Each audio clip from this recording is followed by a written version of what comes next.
10 bed से मैंने start किया था 2.5 साल पहले। आज की अगर जो मैं बात करूँ तकरीबन 15,000 प्लस बेड हमने लगा रखे हैं। हम उनके यहाँ पूरी यूनिट 25 बेड की लगाते हैं। जिन लोगों को ये डर होता है कि मैं सेल कहाँ करूँगा, खाद तैयार हो जाएगी उसको बेचने के लिए मेरे पास कोई बेस नहीं है, तो उन लोगों की हम हेल्प करते हैं। कौन से हम बाई बैक का एग्रीमेंट कर लेते हैं कि जो माल तैयार होता है उस माल को हम उठा लेते हैं और उनको एक फ़िक्स इनकम खाद के अकॉर्डिंग हम हर महीने उनको एक रिटर्न करते हैं। देखो, हर महीने की अगर जो बात करें तकरीबन 40 से 50 लाख का खाद का टर्नओवर हो जाता है। बाकी केंचुए की बात करें उसकी कोई लिमिट नहीं होती, क्योंकि कभी केंचुआ ज़्यादा बिकता है, कभी कम बिकता है जी। तो केंचुए का जो है हम कैलकुलेट नहीं करते, लेकिन खाद का एक औसतन एवरेज निकलता रहता है 40 से 50 लाख रुपए पर मंथ का। सर सलाम वालेकुम। जी वालेकुम सलाम। कैसे हैं सर? जी बहुत बढ़िया। दोस्तों, आज की जो वीडियो है उन भाइयों के लिए होने वाली है खास और बहुत ही स्पेशल है जो वर्मिंग कंपोस्ट बिजनेस शुरू करना चाहते हैं लेकिन डरते हैं कि माल कहाँ बेचेंगे, किस तरह से अपना काम शुरू करें। बहुत सारे सवाल हैं, उन सारे सवालों का आज जवाब जानने के लिए हम पहुँचे हैं सहारनपुर में। उनकी जो मार्केटिंग की समस्या है वो आज यहाँ पर पूरी ख़त्म होने वाली है। उनको सेलिंग की कोई समस्या नहीं है, वो अपना माल यहाँ बेच सकते हैं। सारी इनको जो टेक्निकल सपोर्ट है वो सब यहाँ पर करी जाएगी। तो बात करते हैं सर से। सर, सबसे पहले जो अपना परिचय आप दीजिए। सर, मेरा नाम हाजी मोहम्मद इकराम, गांव मांझीपुर, डिस्ट्रिक्ट सहारनपुर, यूपी। तो सर, वर्मिंग कंपोस्ट बिजनेस की शुरुआत कैसे हुई? सर, ये लॉकडाउन के अंदर हमने बहुत सारे काम देखे, लेकिन ये काम ऐसा है जिसके अंदर सबसे कम लेबर कॉस्ट लगती है और लेबर की कोई समस्या नहीं होती है और जनरेशन बहुत बड़ी है। तो इसलिए इस काम को हर मौसम में, चाहे लॉकडाउन हो, हम सो रहे हो, मार्केट में हो, बाहर हो, केंचुए अपना काम करते रहते हैं। इसलिए वर्मी कंपोस्ट बिजनेस बहुत अच्छा बिजनेस रहता है। कितने साल आपको हो गए इसको करते हुए? 2.5 साल मुझे इस काम को करते हो गए। और पहले कितने बेड थे और आज कितने बेड हैं सर? और 10 बेड से मैंने स्टार्ट किया था 2.5 साल पहले। आज की अगर जो मैं बात करूँ तकरीबन 15,000 प्लस बेड हमने लगा रखे हैं। सर, आज के दौर में किसान भाई जो हैं अपनी खाद की सही कीमत नहीं निकाल पा रहे हैं, या तो वो 3.5 रुपये पे बेचने पे मजबूर हैं या 4 रुपये पे। लेकिन मैं देख रहा हूँ आप बहुत दिन दुगनी रात चौगनी से तरक्की आप कर रहे हैं। तो क्या कारण है सर, वो प्रॉफिट नहीं ले पा रहे हैं और आप अपना प्रॉफिट जो है बढ़ाए जा रहे हैं? देखो, मार्केटिंग अगर जो सही करनी आ जाए, सही किसान अपने रुख पर आ जाए तो अपनी हर चीज़ का रेट बहुत अच्छा ले सकता है।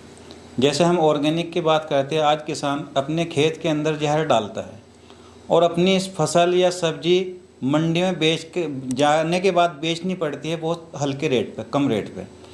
और जो ऑर्गेनिक करते हैं, जो ऑर्गेनिक खेत यानी अपना जैविक खाद डाल के ऑर्गेनिक फसलें तैयार करते हैं, उन लोगों को कहीं जाने की ज़रूरत नहीं है। लोग उनके पास चल कर आते हैं, वो अपना माल डबल रेट में बेचते हैं। तो ऐसे ही हम अपना माल तैयार करते हैं, यानी अपना खाद तैयार करते हैं, तो उसके अंदर क्वालिटी होती है, इसलिए जो है हमारा खाद थोड़े अच्छे रेट में जाता है। सर, आपका जो प्लान है वो डिफरेंट ही मॉडल है आपका, तो क्या मॉडल है? कैसे हमारे किसान भाई आपसे जुड़ के लाभ कमा सकते हैं? देखो, डिफरेंट मॉडल कुछ नहीं, हर बंदा इस मॉडल को करता है कि हम किसानों से खाद तैयार कराते हैं, यानी हम उनके यहाँ पूरी यूनिट 25 बेड की लगाते हैं। जिन लोगों को ये डर होता है कि मैं सेल कहाँ करूँगा, खाद तैयार हो जाएगी उसको बेचने के लिए मेरे पास कोई बेस नहीं है, तो उन लोगों की हम हेल्प करते हैं। कौन से हम बाई बैक का एग्रीमेंट कर लेते हैं कि जो माल तैयार होता है उस माल को हम उठा लेते हैं और उनको एक फ़िक्स इनकम खाद के अकॉर्डिंग हम हर महीने उनको एक रिटर्न करते हैं। तो इससे हमारी चारों तरफ यूनिट भी लग रही, यूनिट बढ़ती जा रही, और इसी के साथ साथ हम उनसे फिर दोबारा एग्रीमेंट और करते हैं दूसरे किसानों से कि हमारे खाद को बेचने का जो हमारा फार्मूला है कि हमारे खाद को जो भी किसान भाई इस्तेमाल करना चाहता है, करता है, उससे जो फसल उगाएगा उसकी फसल की बाई बैक की जिम्मेदारी हम लेते हैं, क्योंकि हमारे अपने ऑर्गेनिक स्टोर भी है। हम उन स्टोरों पर उनका माल सप्लाई करते हैं। जो लोग ऑर्गेनिक में फसल जो भी उगा रहे हैं वो हमको अपना माल बेच सकते हैं। तो सर, ये बताइए आज कितने भाई लोग आपसे जुड़े हैं किसान भाई, और कहाँ कहाँ कौन कौन से स्टेट से जुड़े हुए हैं? हमारे साथ हज़ारों लोग जुड़े हुए हैं, जिसमें देहरादून की बात करें कि देहरादून में ये डोईवाला, हुर्रा वाला, कोरका वाला, भानिया वाला, इन सब जगहों पे हमारे प्लांट लगे हुए हैं। वो सब वहाँ पे हमारे साथ जुड़े हुए हैं। हरियाणा की बात करें हम, करनाल में, कुटेल में, जिंद में, हिसार में, इन जगहों पे प्लांट लगे हुए हैं। इधर यूपी की बात करें, गंगो, सहारनपुर, मुजफ्फरनगर, जानसठ, मेरठ, बरेली, इन सब जगहों पे हमारे प्लांट लगे हुए हैं। तो यानी ऑल इंडिया में जो आप प्लांट लगाते हैं? जी, पूरे इंडिया के अंदर हम प्लांट लगाते हैं जहाँ भी इनके लिए हमारा रॉ मटेरियल मिल जाए। यानी रॉ मटेरियल हमारा गोबर होता है, गोबर इजीली मिल जाए और पानी सूटेबल हो, यानी खारा पानी ना होना चाहिए, उन जगहों पे हम प्लांट लगाते हैं। अब सर किसान भाई ये जानना चाहता है कि आप 25 बेड लगवा रहे हैं तो क्या खर्चा आएगा, कितने वो इनकम ले सकता है, कब कब ले सकता है, थोड़ा डिटेल में बात कर लेते हैं। देखो, 25 बेड लगाने का जो खर्चा आता है वो 2.5 लाख रुपए का आता है, क्योंकि नॉर्मल सी बात है, एक बेड बनाने में 10,000 रुपये का खर्चा आता है। तो 25 बेड बनाने में टोटल खर्चा 2.5 लाख रुपए का आता है। 2.5 लाख रुपए किसान देता है, हम उसकी यूनिट उसकी जगह पर लगाकर खुद आते हैं। जो हमारी पूरी टीम है वो पूरी टीम जाएगी और जो है वहाँ बेड लगा कर आएगी। 3 महीने का एक प्रोसेस होता है जो खाद बनता है। उन 3 महीने के अंदर सबको पता है कि 40% के रेशो में खाद निकलती है जी। उस खाद के एवरेज से एक बेड का जो एवरेज लगाए तो एक बेड से तकरीबन 1,000 रुपये की 1 महीने में खाद निकलती है। 3 महीने की बात करें तो 3,000 रुपये की हो, तो उस कवरेज हम लगाते हैं कि 20 से 25,000 रुपये जो भी बनता है 1 महीने का एवरेज, तो उसके एवरेज से हम उसको पैसा देते हैं। तो यानी हर मंथ उसको इनकम आती रहेगी? जी, हर महीने उसको एक इनकम आती रहेगी। और जो टेंशन है उसकी कि माल नहीं बिकता या यूनिट चला नहीं पा रहा, तो वो सब टेंशन खत्म है उसकी। हाँ, खाद बेचने की तो यहाँ टेंशन, क्योंकि माल जितना भी तैयार होता है वो माल हमारा हो जाता है। यानी जितना भी खाद तैयार हो या उसकी यूनिट पर केंचुआ तैयार होगा, जब तक हमारा एग्रीमेंट रहेगा तो जब तक टोटल वहाँ जनरेशन जो होगी वो हमारी होगी। उसको अपने पैसे लेने से मतलब, जिस दिन वो चाहे जी कि मैं ट्रेनिंग ले चुका, मैं सीख चुका, मैं तो अब इस बिज़नेस को खुद करना चाहता हूँ, अपने नियर अबाउट जो भी कस्टमर है मैंने अपने सेट कर लिए, तो वो हमसे एग्रीमेंट तोड़ सकता है और अपनी यूनिट खुद चला सकता है।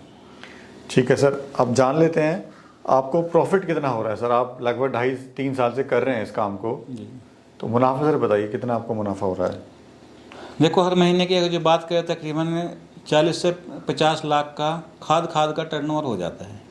बाकी केंचुए की बात करें उसकी कोई लिमिट नहीं होती, क्योंकि कभी केंचुआ ज़्यादा बिकता है, कभी कम बिकता है। जी। तो केंचुए का जो है हम कैलकुलेट नहीं करते, लेकिन खाद का एक औसतन एवरेज निकलता रहता है 40 से 50 लाख रुपए पर मंथ का। गोबर कौन सा ले रहे हैं सर? गोबर हमारा गौशाला और डेयरी से ही आता है, गाय और भैंस दोनों का गोबर चलता है। क्या रेट पड़ता है आपको गोबर? हमारा जो यहाँ पहुँचता है 60 रुपये क्विंटल के हिसाब से पहुँचता है।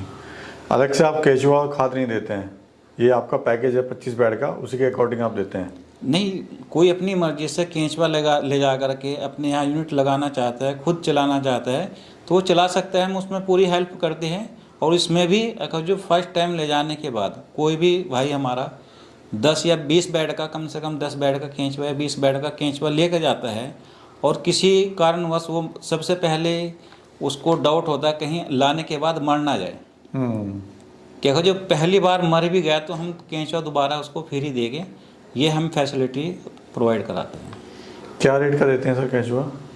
केंचुए के तो देखो डिफरेंट रेट रहते हैं जी। हमारा जो केंचुआ जाता है वो 250 रुपये kg के हिसाब से जाता है। इसमें सपोर्ट भी रहता है सर आपका? सपोर्ट आपको बता तो दिया, फुल इंश्योरेंस किया, अगर जो 1 टाइम केंचुआ मर भी गया जी तो गारंटी के साथ दोबारा केंचुआ लेके जा सकता है, मतलब टेंशन फ्री? Tension free. जब तक उसकी यूनिट चल ना जाए जब तक वो हमारे साथ जुड़ा रह सकता है। क्योंकि सर अक्सर ये देखा है कि या तो बरसात में या फिर गर्मी में लोग संभाल नहीं पाते हैं, जो शुरुआत करते हैं इसकी वर्मी कंपोस्ट की, तो ऐसे में तो एक काफ़ी अच्छा आप उनको एक ऑप्शन दे रहे हैं। देखो, हर किसी का पैसा कमाया हुआ होता है बहुत मेहनत से, और नया बिजनेस करना चाहता है हर कोई, लेकिन करने के बाद पता लगा जितना पैसा था केंचुए में खाद में लगाने के बाद जब मेहनत उसमें कर रहा और वो किसी कारणवश केंचुआ मर गया तो उसको पूरा का पूरा लॉस हो गया। तो हम नहीं चाहते कि किसी को भाई को भी ये लॉस हो, क्योंकि केंचुआ हमारी तो डेली की पैदावार है जी। अब हमारी फैक्ट्री लग गई केंचुए की, हमने दोबारा भी उसको दे दिया तो हमारे पे कोई फ़र्क नहीं पड़ा, लेकिन कम से कम उसका काम तो चल गया। सर यूनिट शुरुआत करते समय ज़मीन का चुनाव कैसे करें, डिज़ाइन जो है यूनिट का वो कैसे करें? देखो, डिजाइन जो भी हमारे पास हो, सबसे पहले सबसे बेस्ट ज़मीन वो होती है जिसके अंदर बरसात के अंदर भी पानी ठहरता ना हो, यानी और ज़मीनों से 6 इंच कम से कम वो ऊपर ज़मीन हो, दूसरे के पानी दूसरे खेत का भी बह के ना आता हो, और जितना भी बारिश हो जाए बारिश का पानी भी वहाँ से निकल जाए। सबसे बेस्ट ज़मीन यही रहती है कि जो हमारी ज़मीन हो थोड़ी सी ऊंचाई पर हो, और ऐसा हो कि खेतों के आसपास ट्रैवलिंग जो है अपना ट्रक वगैरह टेम्पो वगैरह उसमें आ सकें। हाँ, जो ट्रैवलिंग हो वो आसानी के साथ जो है हमारे आ जाए, जैसे क्योंकि ट्रॉली होती है बरसात में भी लानी पड़ती है जी। तो बारिश की वजह से वो कहीं फंसे ना, और सामान वहाँ से उठ कर जो जाना है, खाद या केंचुआ उठ के जाना है, तो वो सारी दिक्कत हमारे सामने ना हो। तो ट्रांसपोर्ट का साधन भी हमारा वहीं तक जाना चाहिए, चाहे ट्रॉली हो या पिकअप हो, जो भी साधन हो हमारे बेडों तक चला जाना चाहिए। सर क्या संदेश आप देना चाहते हैं हमारे बेरोजगार साथियों को जो आज बेचारे परेशान हैं? देखो, सबसे पहले तो संदेश ये है सभी किसान भाइयों को कि हम अपनी ज़मीन को बचाएं, कि आज हमारी ज़मीन जो है पेस्टिसाइड से बंजर होती जा रही है, और हमारा यही नारा है कि जहर मुक्त खेती अपनाओ और स्वस्थ जीवन पाओ, कि अपने स्वास्थ्य के साथ सबसे पहले अपनी ज़मीन को सुधारें, फिर अपने स्वास्थ्य को सुधारें, फिर अपने कारोबार को सुधारें। कारोबार सुधारने के लिए एक बहुत अच्छा मौका हमारे पास है कि सभी लोग जैविक की तरफ जा रहे हैं, हम भी इसलिए आने वाले समय से पहले पहले इस काम को अच्छे तरीके से कर लें, ताकि आने वाला समय जैविक का ही है। रोज़ाना न्यूज़ में आता रहता है कि पेस्टिसाइड इतना बैन हो गया, अब इतनी कीटनाशक बंद हो गई, तो ये तो हमारे पास एक सुनहरा मौका है, जितना पैदा हो सकता है उतना कर सकते हैं। मार्केट बहुत अवॉइड है, बहुत बड़ी मार्केट है बेचने के लिए। जी, तो फ्यूचर है सर इसका? आने वाला फ्यूचर ही इसी का है कि लोग ऑटोमेटिकली ऑर्गेनिक की तरफ जा रहे हैं। तो ऑर्गेनिक के लिए इसका कोई तोड़ नहीं है कि रोज़ाना दिन के दिन कोई फैक्ट्री लगा ली, फैक्ट्री में बना दिया। ये तो एक सिस्टम से, एक प्रोसेस से बनता है, और बनने में समय लगता है। तो उस समय को ध्यान में रखते हुए हम अपना काम कर सकते हैं। जी, बहुत बहुत शुक्रिया सर, समय दिया और बहुत ही महत्वपूर्ण जानकारी आपने यहाँ पे देने की कोशिश करी। तो दोस्तों सर का नंबर हम दे देंगे डिस्क्रिप्शन में और वीडियो में भी चला देंगे, अगर कोई कांटेक्ट करना चाहता है तो सर से कर सकता है।